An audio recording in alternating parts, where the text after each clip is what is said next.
Hi guys, welcome back to our channel Stuff About Tutorial, and in this tutorial we are going to talk about selecting all the folders by one click.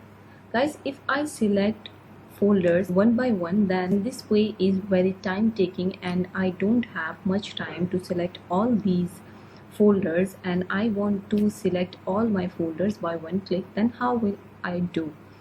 So here in this grid view you won't be able to find any option over here. Then you have to go on list view.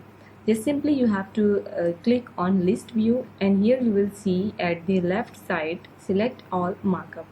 So you have to click on it. Once you select all these folders, then you can move these folders by one click. Okay, if I want to move these folders into one folder, then I will simply create new folder and I will move my folders into one folder. So guys, this is how to select all folders on Wix.com. Hope you like this video. Thank you so much. Good luck.